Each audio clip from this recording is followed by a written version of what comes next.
Welcome to my channel, and today we begin an epic journey into one of the longest, bloodiest, and most transformative conflicts in medieval history, the 100 Years' War, a series of wars fought between 1337 and 1453 that reshaped England and France, altered the course of European warfare, and gave birth to early national identity in the Western world.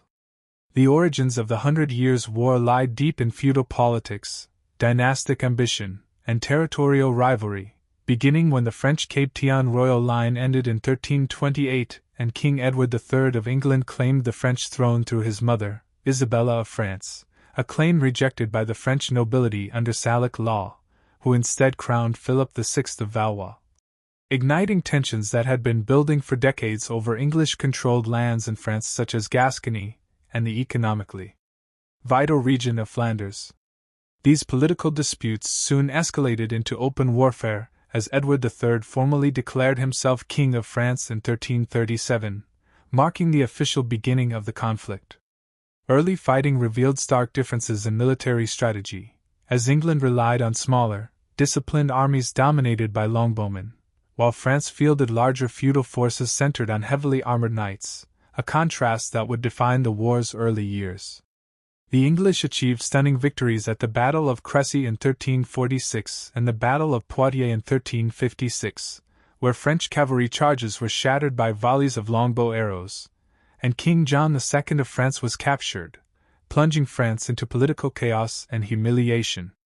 Yet even as armies clashed, a far deadlier enemy arrived in the form of the Black Death, which swept across Europe between 1347 and 1351, killing millions, emptying villages, crippling economies, and disrupting military campaigns on both sides, forcing temporary truces while leaving societies deeply scarred.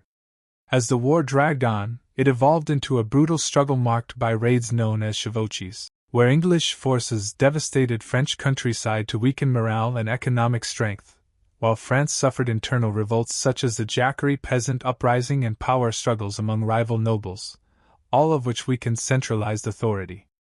Despite these setbacks, France slowly adapted, reforming its military, improving taxation systems, and reducing reliance on feudal levies, while England faced its own challenges, including rising war costs, political instability, and shifting priorities at home. The conflict entered a new and dramatic phase in the early 15th century with the rise of King Henry V of England, a charismatic and determined leader who reignited English ambitions in France and launched a bold invasion in 1415, culminating in the legendary Battle of Agincourt, where a vastly outnumbered English army once again achieved a miraculous victory against French forces bogged down by mud, poor coordination, and outdated tactics. Following Agincourt, English power reached its greatest extent under the Treaty of Troyes in 1420. Which recognized Henry V as heir to the French throne and disinherited the French Dauphin, seemingly placing France on the brink of collapse. However, this moment of English dominance would prove temporary, as France found renewed hope in one of history's most unlikely figures, Joan of Arc, a teenage peasant girl who claimed divine visions and persuaded the Dauphin, Charles VII, to allow her to lead French forces. Joan's presence transformed the war, inspiring soldiers and civilians alike, lifting the siege of Orleans in 1429, and enabling Charles VI's coronation at Reims, a powerful symbol of French legitimacy and unity. Although Joan was later captured by Burgundian allies of England, tried for heresy, and executed in 1431, her impact could not be undone, and her martyrdom further fueled French resistance. Under Charles VII, France continued to modernize its army, developing one of Europe's first standing forces, improving artillery, and using gunpowder weapons to devastating effect against English fortifications. Meanwhile, England's position weakened due to internal conflicts, financial exhaustion, and declining support for the war, leading to the gradual loss of French territories.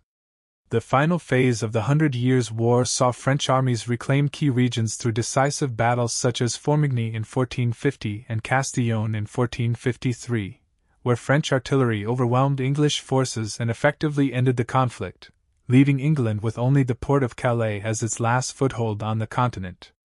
The war's end marked a profound transformation for both kingdoms, as France emerged more centralized and unified under a stronger monarchy, while England turned inward, soon descending into the Wars of the Roses, its own brutal struggle for power.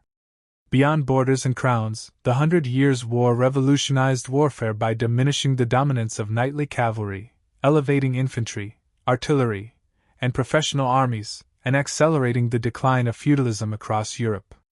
It also left a legacy of suffering, depopulation, and cultural memory, shaping national identities and historical narratives that endure to this day, reminding us how prolonged conflict can both destroy societies and forge new political realities. Thank you for watching this complete 60-minute documentary on the 100 Years' War. If you found this deep exploration of medieval history insightful, don't forget to like, share, and subscribe for more long-form historical documentaries, and I'll see you in the next video.